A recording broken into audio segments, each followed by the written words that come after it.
I'm back. I'm done. Anyway, okay na ako. Everything is fine. And I have this unfinished business.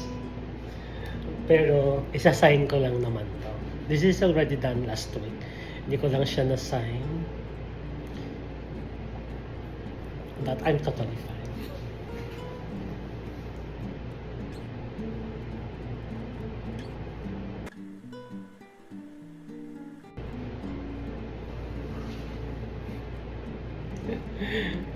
That's it. I'm done. Nandito na rin yung signature ko. So, it's a 60 by 90 cm acrylic on canvas. So, meron lang ako ditong parang mosaic door. Parang stained glass na style.